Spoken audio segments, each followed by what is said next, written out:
Hey, welcome back. It's Jason Walter here, and here's your latest housing market update. So the number of houses for sale right now is about 25% higher compared to 1 year ago.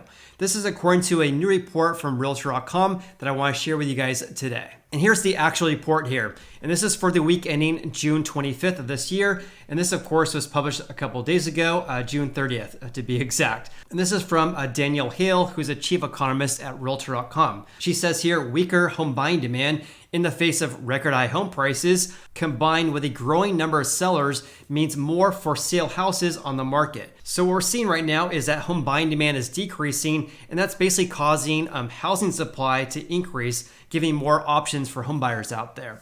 And they're also forecasting that additional inventory growth is likely ahead. It says here we basically have a long ways to go before we have a more normal or balanced real estate market though, because right now we have about half as many houses for sale now compared to June of 2019. But June's progress is a convincing step in that direction. In regards to we have a long ways to go before we have a more normal or balanced real estate market, here's the latest trends we have from the National Association of Realtors on Uncle Fred's website here. So the month supply, which is the most recent stats we have, which is May 2022, is 2.6 months. We're way up compared to January 2022, when we only had a 1.6 months housing supply. But as you can see here, for 1, 2, 3, 4 consecutive months, the month supply of existing houses is increasing, which is obviously a step in the right direction. And in my personal opinion, we would need to see the month supply to be about 4 months in order to be in a more balanced real estate market. And the reasoning for this is that housing supply would basically be twice as much compared to January of this year. Now, I recognize that this is a little bit different than what I've been saying over the past several months because historically speaking, we need approximately 4 to 6 months to have a balanced real estate market. But because we had record lows of 1.6 months, if we were to increase that to 4 months, that's a giant increase. Just like mortgage rates, right? So mortgage rates were about 3% at the start of this year. Now they're 6%. Historically speaking, 6% for the average 30-year fixed rate mortgage is still historically low, but rates have almost doubled since January of this year, which have caused a huge pullback in home buying demand. And then going back to this report from Realtor.com here, it says June's progress of housing inventory is obviously a step in the right direction here, but one element that could throw this all off is for July if seller participation in this housing market loses steam. In other words, if less home sellers list their houses for sale in July, this could throw off some things here. Therefore, they're watching the new listings trend to see for any changes. Another wild card is buyer participation here. It says both new and pending home sales saw an uptick in May. One thing I want to bring to your attention regarding this is that, yes, we had more new home sales as of May, but that is still a decrease compared to 1 year ago. Also for pending home sales, we saw a very small increase in pending home sales for existing houses in May. I believe it increased by 0.7% compared to the previous month, but compared to 1 year ago, pending home sales for existing houses actually are down. Okay, let's talk about the latest housing market trends for home prices across the United States here. It says the median listing price grew by 15.7% from 1 year ago, though. And now the typical asking price for a house across the United States here is higher compared to 1 year ago by double digits for a 28th consecutive week. But this week's growth rate of 15.7% is actually a step down compared to the previous week. Therefore, home price growth may be finally showing some signs of easing. And I'll share some more stats regarding home prices here in just a little bit. Let's first talk about new listings as well as active inventory. So the number of new listings hitting the market, of course, this is a measure of sellers putting their houses up for sale, was actually up 5% compared to a year ago. And this is because we're seeing some people or some home sellers who want to tap out their equity in their houses because home prices have increased so much over the past couple of years. And because some home sellers want to get the equity out of their houses, we're seeing more new houses hit the market compared to last year. So when we compare the week ending June 25th to last year, the number of new listings is actually up 5%. I always mention though that every housing market's different though, right? So take a look at this. Here's the number of new listings in Provo, Utah over the past couple of years. So the black line right here is 2022, the blue line's 2019, the orange line's 2021.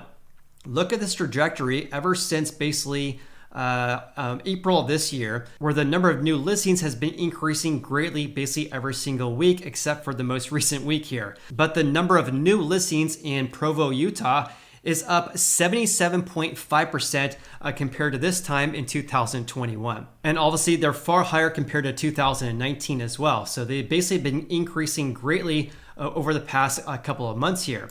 We're also seeing that in Boise, Idaho as well. In Boise, Idaho, the number of new listings is actually up almost double compared to last year. They're up 98.6%, far higher than 2019 and 2021's levels, and basically has been going straight up ever since May. And coincidentally, that's when mortgage rates hit 5% on average. However, though, every housing market's different though, right? We're seeing big gains in Provo, Utah, as well as Boise, Idaho for new listings. But take a look at San Francisco. San Francisco, we're actually down 24.3% compared to 1 year ago. And the number of new listings in San Francisco is actually below 2019's levels as well. We're also seeing this in Sacramento, California, where I live and work as a real estate agent. So new listings are actually down 8.4% from 1 year ago, and actually down compared to 2019 as well. But on a national level, we're still up 5% compared to 1 year ago.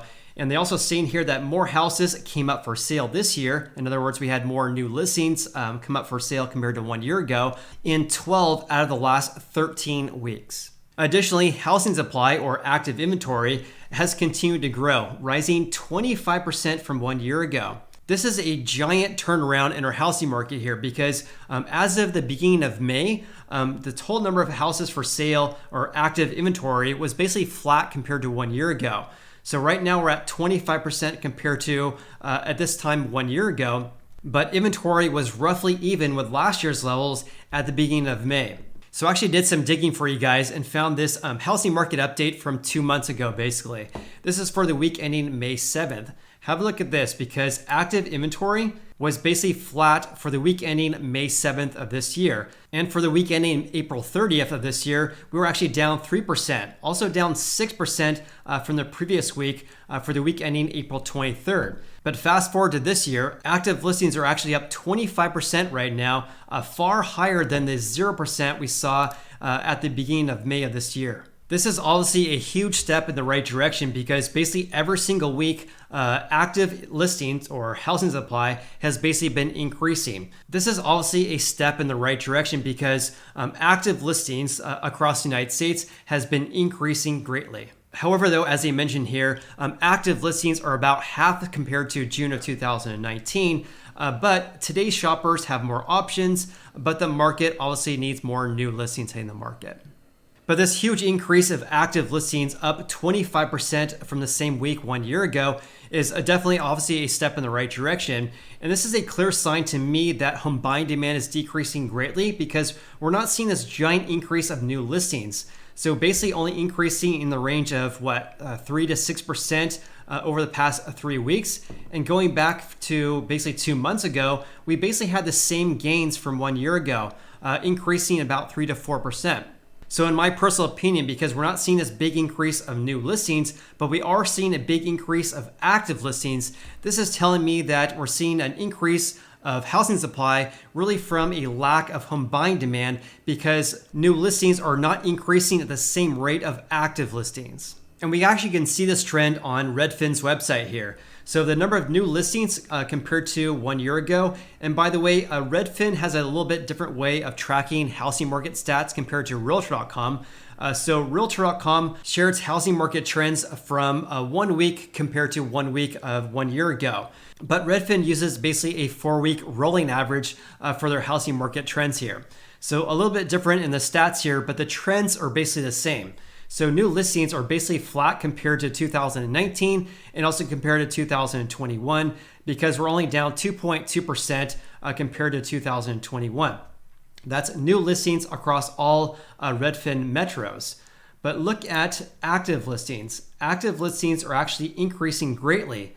So we basically started the year at down 20%. Now we're only within 4.7% compared to 2021. So a big increase of active listings ever since really March of this year, getting very close to surpassing 2021's levels. So more active listings, but pending home sales, in other words, when a seller accepts an offer from a home buyer, has been decreasing. So even though we're seeing more active listings, one would assume if home buying demand was still very, very strong, we would see an increase of pending home sales. But pending home sales are down almost 10% compared to a year ago. So to summarize this for you guys, we're seeing this big increase of active listings more so from a pullback in home buying demand and not so much from this small increase of new listings. We're also starting to see this pullback in home buying demand in prices because the median list price is actually only increased by 15.7% from a year ago. Obviously, that's a big increase from a year ago. But as you guys can see here, for the past couple of weeks, the median list price across the United States increased by 16.9%.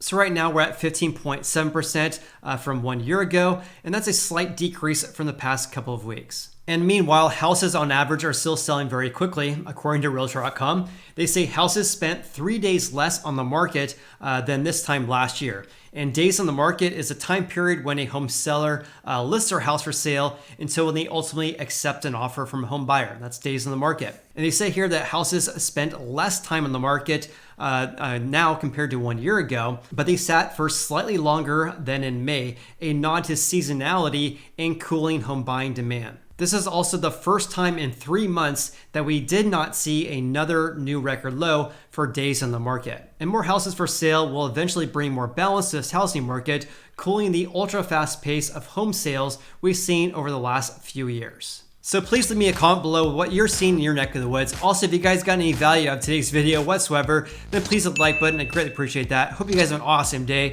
and look forward to seeing you on the next video.